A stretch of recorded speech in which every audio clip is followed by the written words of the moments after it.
안녕하세요. 오늘도 사연 살롱을 찾아주셔서 감사합니다. 살면서 복권 한번 안 사본 사람이 있을까요?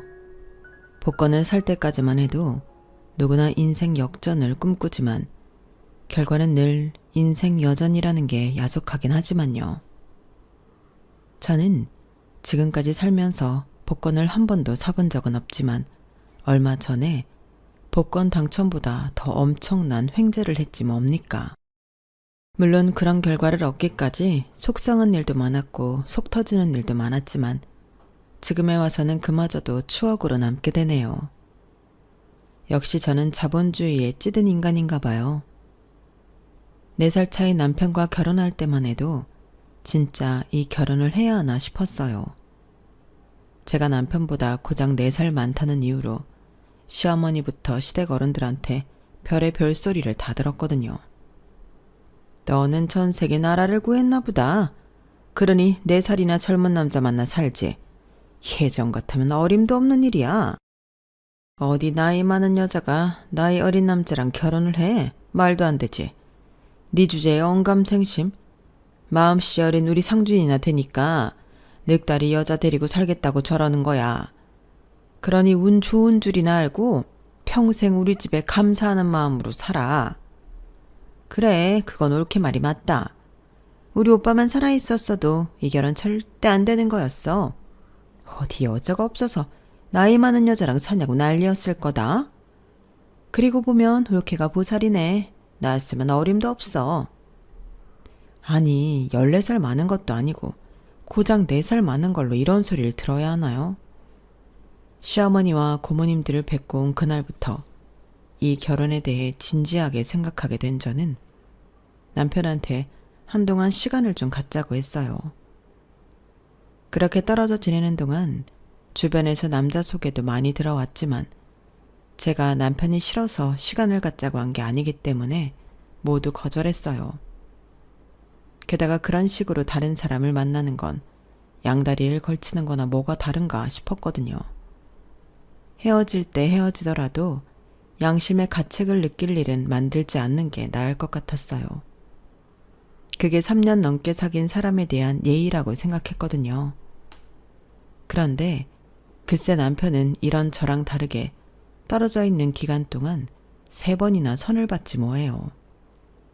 물론 어머님의 강요 때문이라곤 하지만 그래도 배신감이 느껴지는 건 어쩔 수 없었어요. 차라리 말을 말지 그랬어. 그랬으면 내가 모르고 넘어갔을 텐데. 뭐하러 매번 선 볼 때마다 나한테 문자를 하냐고. 사람 놀리는 거야? 뭐야?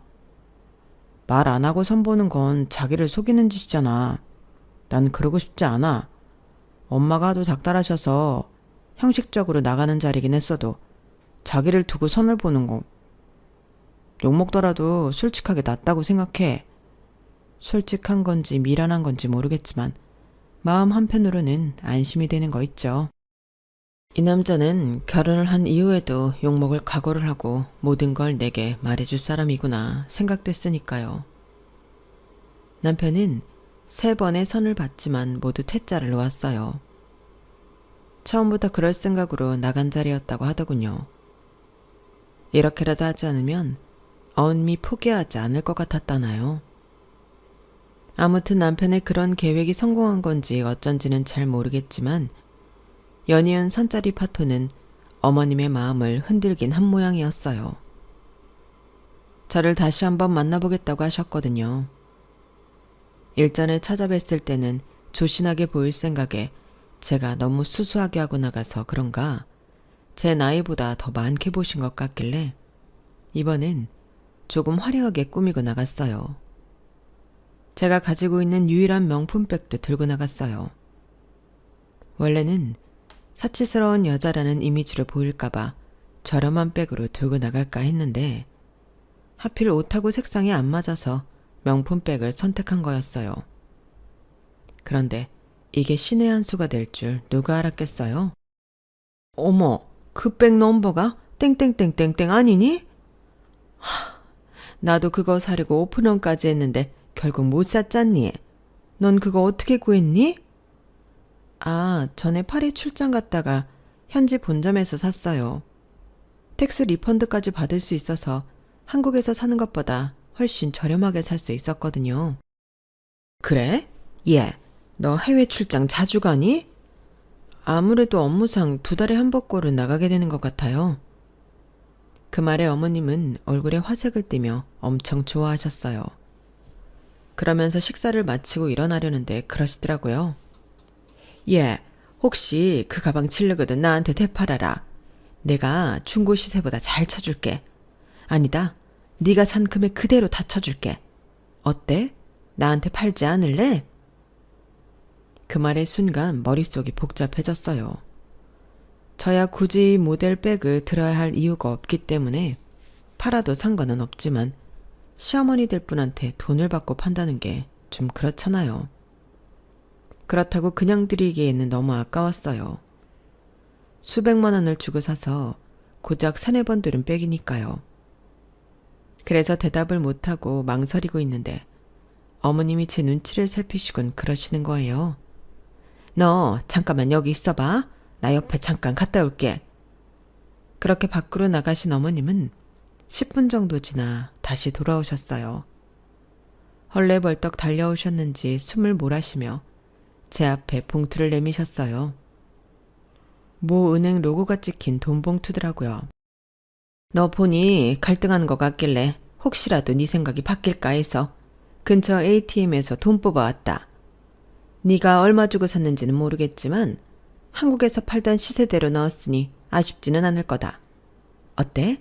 그 가방 나한테 넘길 거지?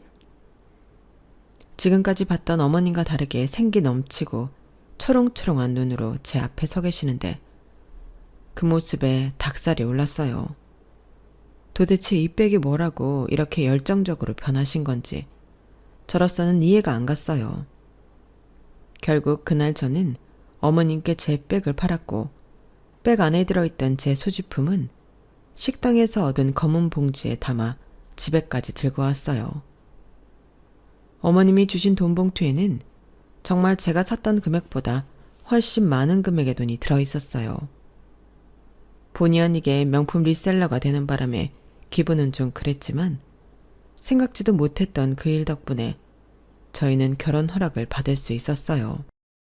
친한 직장 동료한테 이 얘기를 했더니 저만큼이나 황당하다는 반응을 보이더라고요. 아니, 명품백을 사드린 것도 아니고 명품백 리셀을 해드린 걸로 결혼 허락을 받았다고? 난 또 이런 경우는 처음이네. 얼마나 대단한 백이길래 그래? 혹시 연예인들도 쉽게 못 산다는 에르메스 벌킨이야?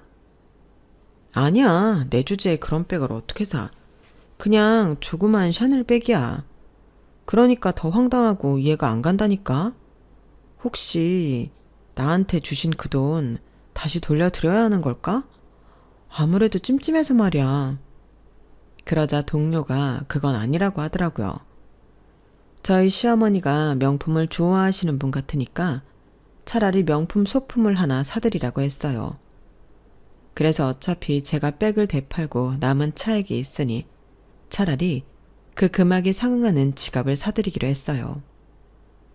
파리 출장 때 명품 백을 사본 것 빼고는 한국에서 명품을 구입해 본 적이 없는 저로서는 명품 매장 문을 열고 들어가는 것 자체가 비현실적으로 느껴졌어요. 거기서 매장 직원의 도움을 받아 지갑을 구입해 집에 돌아왔는데 여기서 의도치 않은 오해가 생겨버렸지 뭐예요. 지갑이 담긴 명품 종이백을 제 책상 위에 놓아두고 샤워를 하러 간 사이에 엄마가 제 방에 들어와 그걸 보셨던가 봐요. 마침 엄마 생신이 며칠 뒤여서 엄마는 그게 엄마 생일 선물이라고 생각했던 거죠. 정작 제가 준비한 엄마 선물은 현금 20만 원이었는데 말이에요. 엄마 생신날 생일 케이크와 함께 선물로 돈 봉투를 내밀었더니 엄마가 한사코 사양하시며 그러시는 거예요. 야, 네가 무슨 돈이 있다고 선물도 사고 돈까지 주니? 샤넬에서 샀으면 모르긴 해도 엄청 비쌌을 텐데. 어? 샤넬? 그거 엄마 선물 아닌데?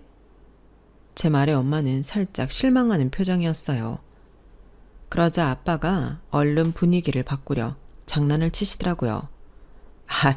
이 사람이 당신이 명품인데 그깟 샤넬이 뭔 대수야. 샤넬백을 한 트럭 가져와봐. 내가 당신이랑 바꾸나. 그러자 엄마가 피식 웃으시며 그러셨어요. 아유, 말은 잘해요. 하긴 샤넬백이 있어도 문제야. 그 백 들려면 옷도 사야지 구두도 사야 되는데 그게 돈이 얼마야? 차라리 그럴 돈 있으면 한우나 사서 우리 식구 실컷 먹이는 게 낫지. 난 샤넬보다 현금이 최고다. 말은 그렇게 하셨지만 엄마도 여잔데 왜 명품 백이 탐나지 않겠어요. 비록 시어머니께 드릴 게 백이 아닌 지갑이긴 했지만 그래도 내 엄마한테는 한 번도 해드린 적 없는 선물을 남의 엄마한테 하려니 속이 쓰리고 서글펐어요. 며칠 뒤 저한테 명품 지갑을 선물 받은 시어머니는 제 기대와 달리 뜨뜻미지근한 표정을 지으셨어요. 나 그거 있는데. 암튼 네가 생각해서 준비한 선물이니 잘 받을게. 야, 그런데 말이야. 다음엔 나한테 물어보고 사. 그래야 이번처럼 겹치는 일이 없지. 알았지? 그 말에 차라리 우리 엄마 생신 선물로 드렸으면 좋았을걸 하고 후회를 했어요. 그래서 다음엔 꼭 우리 엄마한테도 명품 백을 사드려야겠다고 다짐했어요. 본격적으로 결혼 준비를 하면서 제가 특히 걱정했던 건 예단이었어요. 어머님이 결혼 허락을 하신 이후부터 줄기차게 명품관을 드나들면서 위시리스트를 만들고 계셨거든요. 도대체 얼마나 비싼 걸 고르실까 잠도 설칠 정도였어요. 거기다 주변 사람들 말로는 아주버님과 형님 선물, 거기다 가까운 친인척 선물까지 준비해야 한다고 해서 혼수 비용보다 더 나가는 게 아닌가 하는 걱정이 들더라고요. 제가 맞이다 보니까 밑으로 동생도 둘이나 있어서 가급적이면 부모님께 손 벌리지 않고 내 힘으로 결혼을 하려고 했었는데 이러다가는 염치 없게도 부모님께 손을 내밀어야 할 판이더라고요. 그래서 먼저 어머님을 만나 뵙고 적정선을 그어드려야겠다고 생각했어요. 그래서 어머님을 따로 만났는데 예, 큰애가 니들 결혼하는데 뭘 해줬다고 예단을 해주니? 그리고 친인척들한테도 따로 할 거 없어. 우리 상준이 아빠 세상 뜨고 나서는 내 전화도 피하는 인간들이야. 그러니 넌 다른 사람들 챙길 생각 말고 나만 챙기면 돼. 시어머니한테만 잘하면 되지. 왜 엄한 사람들한테까지 돈을 퍼붓니? 정말 그래도 될까요? 그래도 나중에라도 사람들이 욕하면 어떡해요. 걱정도 팔자다. 그 욕 내가 다 막아줄 테니까 넌 아무 걱정 마. 그래서 말인데 내가 리스트를 좀 짜봤거든. 세상에 갖고 싶은 게 어찌나 많은지. 이 중에서 고르는 것도 여간 힘든 게 아니더라. 니네 집이 좀 사는 집이었다면 이런 걱정할 거 없이 리스트에 든 거 다 해오라고 하겠지만 딱 봐도 그럴 형편은 안 되는 것 같아서 내가 줄이고 줄여봤다. 어머님은 그동안 심혈을 기울여서 작성한 리스트를 보여주셨어요. 정말 듣도 보도 못한 명품백이며 시계가 빼곡하게 적혀 있어서 입이 떡 벌어지더군요. 이걸 다 하려면 수십억은 들겠다 싶었어요. 예, 이 인상 좀 펴. 누가 너 보고 그걸 다 해오라디? 그중에 내가 밑줄 쳐놓은 거 있지? 그거 2개만 해와라. 상준이가 어찌나 지랄을 하든지 더 해오란 말도 못하겠다. 상준이 말로는 네가 번 돈으로 하는 결혼이라고. 그래서 양심껏 고른 거니까 그건 꼭 해와야 돼. 봐주는 것도 한계가 있으니까. 알았니? 그날 어머님이 예단으로 해오라고 하신 명품은 어머님 말씀대로 생각보다 저렴한 것들이었어요. 2개 다 해서 500이 조금 안 되겠더라고요. 예단비 없이 그걸로 퉁치시겠다고 하셨기 때문에 저로서는 놀란 가슴을 진정시킬 수 있었어요. 그런데 상견례를 하면서 느낀 건데 어머님이랑 아주버님네가 사이가 안 좋은 모양이더라고요. 아주버님 내외는 상견례 때 와서도 어머님과는 눈도 마주치지 않았거든요. 저희 부모님과 저희 부부한테는 살갑게 대해주셨지만요. 남편 말로는 아주버님 내외와 어머님이 몇 번 크게 다툰 적이 있었는데 2년 전부터는 거의 연락도 끊고 살 정도로 사이가 멀어졌다고 하더라고요. 남편이 자세히 말해주진 않았지만 모르긴 해도 고부간의 갈등이 아니었을까 생각했어요. 나중에서야 그게 아니라는 걸 알게 됐지만요. 이듬해 봄, 조금 구차한 기분과 구겨진 자존심을 안고 저는 남편과 결혼할 수 있었어요. 내가 이렇게까지 하면서 이 남자랑 결혼해야 하나 했던 생각은 신혼생활을 시작하면서부터 싹 사라져버렸어요. 남편이 저한테도 그렇고 특히 저희 부모님한테 정말 잘했거든요. 그래, 내가 시댁에서 좀 쭈구리가 되면 어떠냐? 내 부모가 사위한테 대접받고 살면 되지. 이런 생각이 들더라고요. 하지만 이런 결심이 하루가 다르게 무너지곤 했는데 그건 바로 시어머니 때문이었어요. 시어머니께서 명품을 좋아하시는 건 알았지만 그게 돈은 넘더라고요. 시댁에 보면 방 하나가 죄다 명품이었어요. 옷이며 액세서리는 물론 백에 구두, 그 밖에 자잘한 소품까지. 이거야말로 명품관이 따로 없었죠. 그런데도 어머님의 명품 사랑은 식을 줄 몰랐고 매달 명품 사느라 긁은 카드값 막느라 난리였어요. 처음엔 그 정도로 심각한지 몰랐던 저로서는 어머님의 급전 부탁을 거절할 수가 없었어요.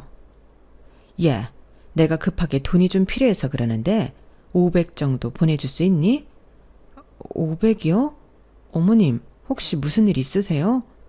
갑자기 500이나 필요하다시니까 걱정이 돼서요.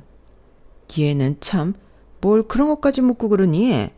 내가 오죽하면 시집 온 지 한 달밖에 안 된 너한테 돈 부탁을 하겠어. 중요하게 쓸 일이 있으니 그러는 거지. 암튼 내가 오래 통화는 못한다. 문자로 계좌번호 보낼 테니까 그리로 바로 좀 입금해라. 전화를 끊고 혹시나 해서 남편한테 전화를 했어요. 어머님한테 무슨 일이 있는 건 아닌지 걱정도 되고 해서요. 그런데 하필 남편이 회의에 들어가 있어서 통화가 안 되더라고요. 1시간가량 기다리고 있었는데 그러는 와중에도 어머님한테 닭달 전화가 3번이나 왔지 뭐예요. 더는 미룰 수 없어서 할 수 없이 500만 원을 보내드렸어요. 그 돈은 제가 엄마 환갑 때 생애 첫 명품백을 사드리려고 몇 년간 따로 모아둔 돈이었지만 일단 급한 불부터 끄고 보자 싶었거든요. 그런데 회의를 마치고 뒤늦게 전화를 한 남편이 그 얘기를 듣고는 대뜸 화부터 내지 뭐예요. 아니, 그 큰 돈을 엄마한테 주면 어떡해? 어머님이 급하다고 그러시는데 그럼 어쩌라고. 자기는 회의 들어가서 연락도 안 되고 어머님은 10분이 멀다 하고 전화해서 닭다리신데 나보고 어쩌라고. 그러자 남편은 숨을 고르더니 미안하다고 사과를 하더군요. 그러면서 자기가 나한테 화가 나서 그런 게 아니라 어머님한테 화가 나서 그런 거라고 자초지종을 설명했어요. 그 말을 듣고 나니 이번엔 제가 화가 나더라고요. 뭐? 명품 사느라 긁은 카드 할부금이라고? 아니 도대체 얼마나 샀으면 할부금이 한 달에 500이나 나와. 한두 번이 아니었어. 예전엔 형수님한테 툭 하면 카드값 대납해달라고 그러셔서 형수님이 몇 번 내주셨는데 그런 요구가 끝도 없이 이어지니까 형이 나서서 대판 싸우고는 연락도 않고 살게 됐어. 며칠만 쓰고 주겠다고 해놓고는 갚을 생각도 안 하시는데 내가 형이라도 화나지. 그 말을 들으니 손끝이 덜덜 떨렸어요. 어머님께 보내드린 500만 원을 다시 돌려받을 수 없다는 얘기였으니까요.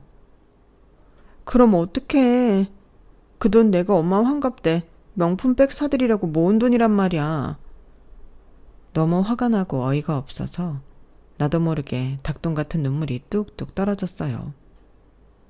어머님께 명품백은 허영을 채울 수많은 요소 중 하나겠지만 저희 엄마한테는 단 한 번도 가져보지 못한 귀한 선물이었거든요. 그런데 그걸 어머님 입에 덜컥 털어넣었다는 생각을 하니 미칠 것 같았어요. 내가 어떻게든 장모님 명품백을 해드릴 테니까 너무 걱정하지 마. 그리고 앞으로는 엄마가 전화해서 돈 얘기 꺼내면 나랑 얘기하라고 하곤 끊어. 내 선에서 처리할 테니까. 알았지? 남편이 말은 그렇게 했지만 솔직히 하나도 위안이 되지 않았어요. 부부 사이에 네 돈 내 돈이 따로 없는 거라서 500만 원을 홀라당 날려먹었다는 사실에는 변함이 없으니까요. 그래도 남편은 저한테 했던 약속을 지켜주었어요. 저희 엄마 환갑 때 명품백을 사왔거든요. 혹시 카드 할부로 산 게 아닐까 했는데 알고 보니 남편이 그 돈을 마련하려고 아르바이트를 했더라고요. 친한 선배들한테 부탁해서 외주 작업을 맡게 됐고 2달 가까이 주말에 쉬지도 않고 일을 한 덕에 마련한 귀한 돈이었죠. 자기 엄마 때문에 날린 돈이니 우리 생활비가 아닌 부업으로 채워야 하는 게 맞는 거라고 그러는데 고맙기도 하고 미안하기도 했어요. 사위 덕분에 생애 첫 명품백을 받게 된 엄마 얼굴에는 연신 웃음이 끊이지 않았어요. 혹시라도 흠집이 생길까봐 바닥에도 내려놓지 못하고 무릎 위에 가지런히 올려놓은 채 좋아서 어쩔 줄 몰라 하시더라고요. 저렇게 좋아하시는데 딸이 돼서는 진작 사드리지 못한 게 미안할 정도였어요. 딸보다 사위가 낫다는 생각이 들 정도로 그날 남편 덕분에 엄마는 행복한 하루를 보낼 수 있었어요. 그런데 그런 기쁨도 잠시. 시어머니의 전화 한 통에 제 기분이 시궁창에 처박혔지 뭐예요. 너 아주 웃긴다. 나는 너 생각해서 너 시집 올 때 싸구려 백이랑 선글라스 안에 해오라고 했던 건데 넌 내 아들 꼬셔서 네 엄마한테는 비싼 백을 선물하게 했더라. 이래서 며느리는 딸이 될 수 없다는 거야. 어떻게 지 엄마한테는 돈 안 아끼고 시애미한테는 그렇게 야박하게 굴 수 있는 거니? 그리고 말이 났으니 말인데 사부인한테 명품백이 어울리기나 하니? 돼지목에 진주목걸이지. 명품백은 나처럼 품이 있는 사람이나 드는 거라고. 그 말을 듣는데 순간 화가 치밀었어요. 무슨 말을 그렇게 하세요. 그리고 어머님, 잊으신 모양인데요. 불과 몇 달 전에 어머님이 저한테 500만 원 받아가신 거 기억 안 나세요? 어머님이 하도 급하다고 하셔서 보내드린 그 돈이 저희 엄마 환갑 선물 살 돈이었어요. 평생 명품백은커녕 20만 원 넘는 백 하나 가져본 적 없는 저희 엄마한테 생애 처음으로 명품백 사드리려고 제가 수년간 모았던 돈이라고요. 어머님한테는 푼돈처럼 느껴질지 모르겠지만 저한테는 엄청난 돈이었단 말이에요. 그런 돈을 빌려가 놓고 어머님이 10원짜리 하나라도 갚으셨어요? 제가 돈 달라고 할까봐 연락 딱 끊으시고 제 전화도 안 받으셨잖아요. 그리고요, 어머님처럼 남의 돈으로 명품 사드는 사람보다 한 푼 두 푼 아껴서 남편이랑 자식들 입에 좋은 거 먹이는 걸 행복으로 아는 저희 엄마가 훨씬 더 품이 있다고요. 그러자 어머님은 수화기 너머로 씩씩대시며 푸념을 하셨어요. 난 김 여사가 명품관에서 우리 상준이가 백 사는 걸 봤다고 그러길래 그래도 내가 둘째 아들은 제대로 키웠구나 했다.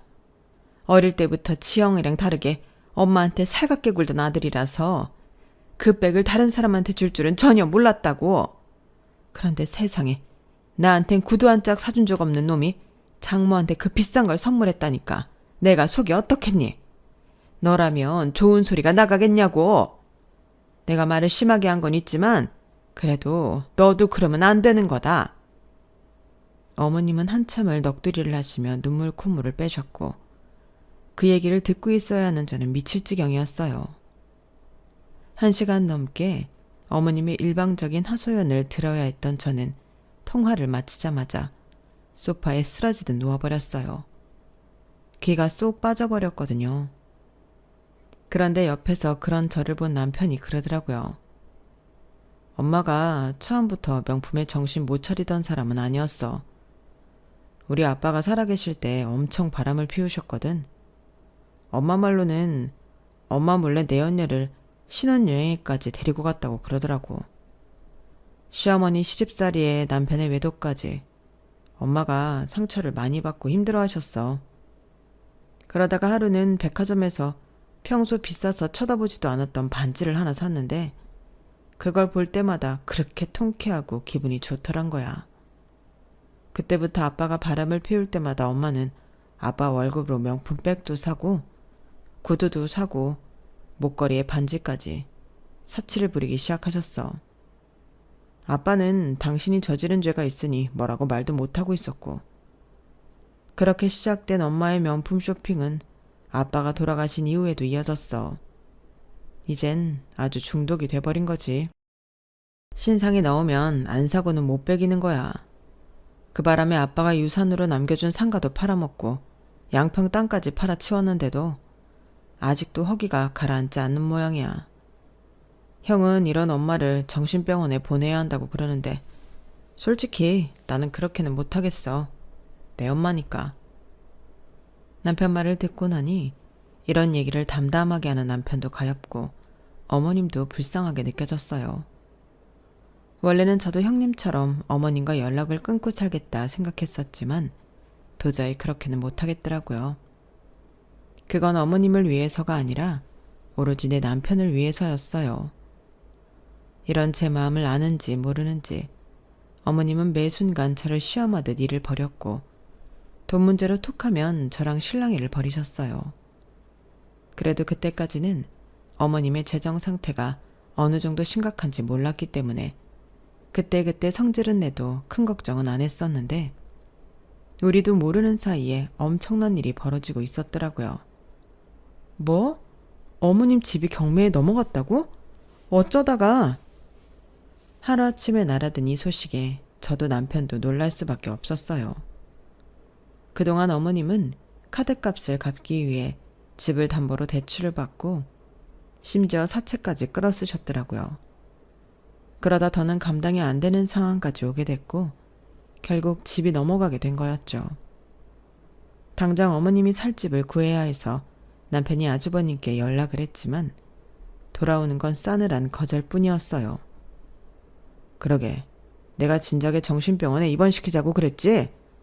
술이나 도박 중독만 중독이 아니라고 그렇게 얘기했는데 네가 뭐라 그랬어? 그래도 엄마인데 어떻게 그러냐고 반대했잖아. 네가 자초한 일이니까 네가 알아서 해. 난 엄마한테 받을 것도 줄 것도 없는 사람이니까. 결국 남편은 제게 눈물의 호소를 했어요. 시어머니를 모실 월세방이라도 구하게 해달라고 말이에요. 당장 우리 둘 다 수중에 가진 돈이 없기 때문에 직장인 대출을 받아서 보증금을 마련해야 하는 상황이었거든요. 저 모르게 할 수도 있었을 텐데 남편은 제 허락을 받고 일을 진행하고 싶다고 했어요. 어머님이 벌인 짓은 이해가 안 되지만 그렇다고 반대를 할 수는 없었어요. 저도 한 집안의 딸인 것처럼 남편도 어머님한테는 아들이니까요. 그래서 그렇게 하라고 했어요. 그런데 이런 와중에도 어머님은 죽어도 투르면 돼야 한다고 고집을 부리시지 뭐예요. 우리 애기들 놓을 방이 따로 있어야 한단 말이야. 가죽 제품들이 많아서 온도 습도 맞아야 되는데 어떻게 원룸에서 사니? 엄마, 지금 그깟 백이랑 구두가 중요해? 엄마 살 방 한 칸도 못 구하는 처지에 그딴 게 무슨 소용이냐고. 그렇게 명품이 중요하면 그거 팔아서 엄마 살 집 구해. 나도 더는 못하겠으니까.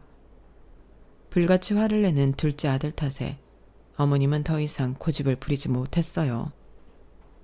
그래서 타협 끝에 고르고 골라 방 1개짜리 빌라를 월세를 구했어요. 매달 월세는 어머님이 벌어서 내는 걸로 하고요. 그렇게 이사를 마치고 어머님 댁에 가봤는데 세상에, 방에는 명품들을 쟁여놓고 어머님은 거실에서 생활을 하고 계시더라고요.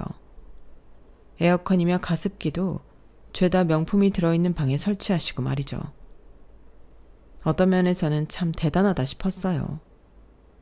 한동안 정신을 차린 것처럼 보였던 어머님은 아는 분이 하시는 스크린 골프장에서 일을 하게 되면서 돈을 벌게 되자 또다시 슬금슬금 명품을 사들이기 시작하셨어요. 밥까지 줄여가면서 말이죠. 다른 집은 시어머니께서 아들네 집에 김치며 밑반찬을 해다가 나른다는데 저희 어머니는 그 반대였어요. 어떻게든 식비를 아끼려고 툭하면 저희 집에 찾아와 햇반이며 김치, 심지어 두부까지 가져가셨거든요. 비록 우리 집에서 생필품이랑 반찬거리를 훔쳐가는 얄미운 시어머니였지만 그래도 더 사고치지 않고 이 정도로 사시는 것만으로도 다행이다 싶었어요. 그래서 일부러 어머님이 찾아오실 때가 되면 가져가시라고 양념불고기랑 반조리 생선구이도 사놓고 치즈랑 요거트도 잔뜩 사다가 냉장고를 채워두었어요. 그러면 어머님도 저희 부부가 출근한 사이에 저희 집에 들러서 당신 드실 양만 딱 챙겨서 가져가시곤 했어요. 나름의 규칙이 생겨난 거였죠. 그런데 이제는 어머님과 얼마만큼의 거리를 둬야 할지 알게 됐던 시점에 어머님이 세상을 떠나버리셨지 뭐예요. 명품 좋아하는 어머님이 아니랄까봐 월급을 받자마자 점심시간에 백화점에 들러 벼르고 벼르던 명품 지갑을 사서 돌아오시던 길에 교통사고를 당하신 거예요. 아직 사채빚을 다 갚지 못한 상황이었기 때문에 월급을 받아도 전처럼 명품을 턱턱 사드릴 수가 없어서 몇 달을 모아서 지갑 하나를 샀던 모양인데 한번 써보지도 못한 채 세상을 떠나신 거였죠. 저희 부부는 연락을 받고 바로 병원으로 달려갔고 거기서 남편은 아주버님한테 전화를 했어요. 그런데 아직 사채빚도 못 갚았다며 몇 달 전에 엄마가 전화해서 이번이 마지막이라고 3천만 원만 해달라고 그러더라. 죽을 때까지 정신을 못 차렸어. 장례식장에 빚쟁이들도 올 텐데 장례식을 꼭 해야겠니? 그냥 화장해서 바다에 뿌리던 하고 끝내자. 형, 그걸 말이라고 해? 그래도 엄마인데 어떻게 이럴 수가 있어. 그동안 하도 당해서 그런다. 누군 처음부터 이랬는 줄 알아? 내 말대로 하기 싫으면 하지 마. 대신 나도 집사람도 장례식장엔 안 갈 테니까 앞으로 전화하지 마. 그리고 너도 그러고 있지 말고 빨리 상속 포기 절차나 밟아. 안 그랬다간 엄마가 남긴 사채빚까지 떠안게 될 테니까. 전화를 끝으로 아주버님 부부는 정말 장례식장에 나타나지 않았어요. 그리고 아주버님 말대로 사채업자들이 장례식장에 찾아와 저희 부부한테 남은 빚을 갚으라고 통보하고 갔고요. 장례식장에 조문객이 그리 많지 않아서 장례 비용으로도 꽤 돈이 나간 판에 사채비까지 떠맡게 되니까 좀 화가 나긴 하더라고요. 그래도 남편을 생각해 어머님이 마지막 가시는 길은 좋은 얼굴로 보내드리려고 노력했어요. 장례식을 마치고 어머님이 사시던 집을 정리하러 갔어요. 빨리 집을 정리해야 보증금을 빼서 사채를 갚을 수 있었으니까요. 집에 살림이 별로 없어서 남편이랑 둘이 차에 싣고 몇 번 왔다 갔다 하며 집 정리를 끝내려고 했는데 꼭 닫혀있는 방문을 열어보고는 그게 불가능하다는 걸 알게 되었지 뭐예요. 세상에, 방에 온갖 명품들이 가득 들어있지 뭐예요. 이 많은 명품들을 나르려면 이삿짐 트럭을 안 부를 수가 없겠더라고요. 문제는 그걸 다 어디에 갖다 놓느냐였어요. 저도 사람인지라 값비싼 명품들을 보고 탐이 안 날 수가 없더라고요. 그래서 하나도 빠짐없이 집으로 가져가고 싶었지만 가져간다 해도 놔둘 공간이 없는데 어쩌겠어요. 그래서 생각 끝에 남편한테 중고로 팔자고 했어요. 당근에 올려서 하나씩 팔아봤자 힘만 드니까 업체에 연락해서 전체 견적을 받아보라고 말이죠. 사실 그때까지만 해도 이게 돈이 되긴 하겠지만 그리 큰 액수가 될 거란 생각은 안 했어요. 일단 매장에서 사온 이상 다 준 거였으니까요. 그랬는데 기적이 일어났지 뭐예요. 와, 여기 아주 노다지 밭인데요. 이걸 다 어떻게 모으셨어요? 박스 포장 그대로 상태도 너무 좋고요. 희귀템까지 있어서 저 혼자 결정할 수가 없겠어요. 일단 다른 업체엔 알리지 마시고요. 이틀만 시간을 주세요. 제가 대표님이랑 상의해서 가격 제대로 쳐드릴 테니까요. 업체 직원은 호들갑을 떨며 연신 감탄사를 내뱉었고 그 모습을 보고는 우리 생각보다 조금 더 받을 수 있겠다고 안심했어요. 저희 부부가 원했던 예상 금액은 다 해서 7천만 원 정도였거든요. 그런데 맙소사. 이틀 뒤 업체 직원을 통해 들은 금액이 도합 7억 8천만 원이더라고요. 솔직히 그 말을 듣는데 심장이 바닥까지 떨어졌다가 튕겨서 구름 위로 올라온 기분이었지만 티를 안 내려고 애써가며 일단 다른 업체에도 견적을 받아본 뒤 다시 연락하겠다고 했어요. 그랬더니 직원이 다급하게 그러는 거예요. 견적 받아보고 자신들한테도 한 번 더 기회를 달라고 말이죠. 7억 8천이라는 액수를 들은 우리 부부는 기가 막혀서 헛웃음밖에 안 났어요. 어머님이 그렇게 애지중지하시더니 그럴만 했구나 싶더라고요. 이후 몇 군데 업체에 견적 의뢰를 했고 그렇게 선택한 업체는 처음 견적을 받았던 곳이었어요. 하지만 금액은 처음 제시받았던 거에서 1억 2천이 오른 9억이었어요. 다른 업체에서 8억 8천까지 제시하길래 첫 번째 업체에 금액을 알려줬더니 바로 다음 날 9억을 부르더라고요. 명품들을 사 모으느라 어머님이 상가도 날리고 집도 날린 걸 생각해도 이건 남는 장사임에 틀림없었어요. 이래서 사람들이 명품 재테크를 하는가 보다 생각했어요. 어머님의 명품들 중 제가 가지고 싶었던 건 몇 개를 뺐기 때문에 그 가격을 제한 금액을 업체로부터 입금 받았어요. 하루아침에 복권 당첨보다 더 큰 횡재를 하게 된 우리 부부는 아직도 기분이 얼떨떨하기만 해요. 사실 아주버님이 장례식을 앞두고 상속 포기를 한다고 했을 때 저도 흔들렸었거든요. 그런데 남편한테 미안해서 그러자는 말만 못했을 뿐이었죠. 만약 그때 그렇게 상속 포기를 했더라면 오늘 같은 횡재는 없었겠죠. 이번 일을 겪고 나니 세상은 참 살고 볼 일이라는 생각이 드네요. 혹처럼 느껴졌던 어머님의 보물들이 알고 보니 금은 보화가 가득한 도깨비 주머니가 되었으니 말이에요. 어쩌면 이게 어머님이 노렸던 큰 그림이 아닌가 생각하며 사연을 마칩니다. 지금까지 제 사연을 들어주셔서 감사합니다. 오늘보다는 내일이 더 행복한 그런 분들이 되시길 바랍니다. 여러분, 사연 댓글에 응원과 현명한 조언 부탁드려요. 좋아요와 구독은 저에게 큰 힘이 됩니다. 오늘도 좋은 일 가득하세요.